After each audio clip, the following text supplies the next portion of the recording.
I remember once I was sitting on a fallen giant in the rainforest, and I'd been there for 14 months in tents and blinds and hides way up in the canopy, and I was sitting there just, contemplating what a great expedition this had been. And I saw in the corner of my eye, I saw something moving, and it was a green snake. And I was like just sitting completely still, and the snake came closer and closer and closer and closer, and started to coil up in my lap, in my knee, on my legs. And I was sitting completely still, and it was coiling up very nicely, very gently. This tiny green snake. It was it's called a whip snake, an Asian whip snake. And to me, it was like this amazing gift from the forest. It was like the spirits of the forest told me, "You've done okay, and this is like a farewell gift from us to you." And I cherish that in my heart.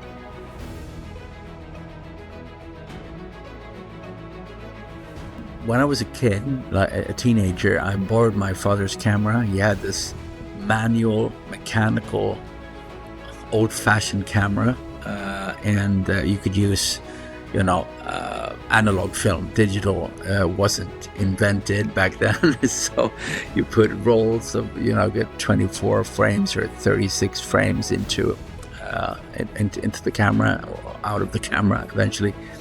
And I just got completely hooked. I thought it was amazing, and I started, doing small mini expeditions around our summer cottage in Sweden, and I fell in love with stuff. Small, it could be patterns of leaves or little droplets in a spider web or cobweb, and or just anything. And I just recall having this.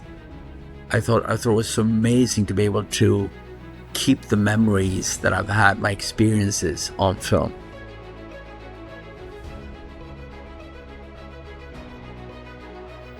What I try to do with my photography and filmmaking is to, it's in a way. I mean, we put unprecedented pressure on our planet as a species, and we all know that. But what I try to do in a non-defeatist way is really to show that there's so much beauty out there, so many remarkable things regardless where we go.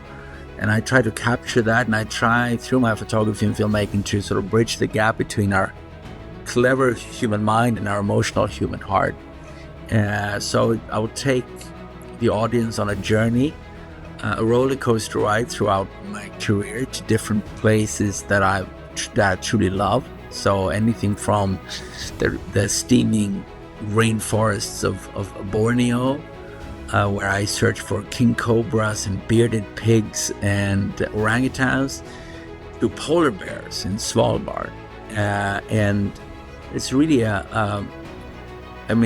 my job is a labor of love. So I try to share that. It's sort of a whimsical journey filled with challenges, personal challenges, but also challenges we all share in a sense. And so lots of encounters, lots of meetings with wonderful species and incredible ecosystems.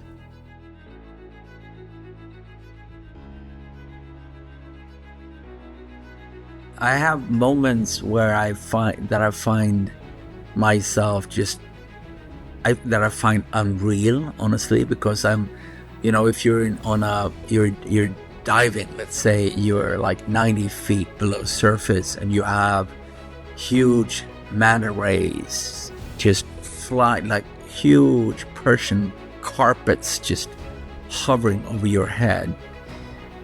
Or you have, bull sharks coming in really close. They're beautiful, huge, powerful creatures. Or I'm on my belly on the ice floe, and I have a polar bear female and her cubs just a stone's throw away looking at me. Or a green mamba in Cameroon. To me, they're all, impactful, beautiful encounters.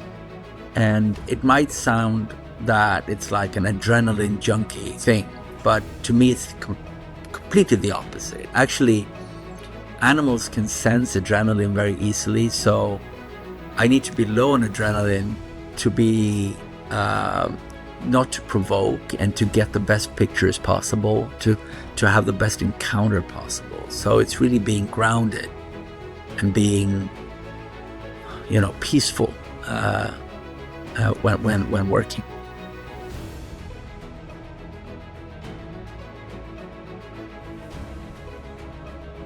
The greatest challenge, I think, is when you're working in remote locations for National Geographic or other organizations, and trying to come back with images and stories that can do justice to this incredible realm, quite often endangered realm. I work a lot on endangered species and endangered ecosystems or ethnic minorities in peril. So on one hand, I'm there because I love it, but I'm also there because I want to do something that can be impactful and possibly affect change.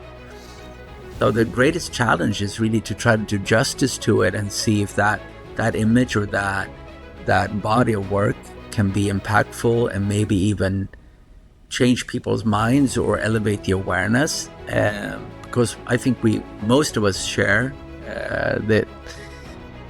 the sensation of love for nature, love for the future of our planet, for many, many reasons. But sometimes it becomes an abstraction, but when you work in the middle of it or in the midst of it, if you can bring it back and make it come alive, possibly that can make us all, or the ones that can be part of it, say, okay, enough is enough. I'm going to actually engage in this because I want this to be there for my kids and their kids, and that's the beauty of it, I think.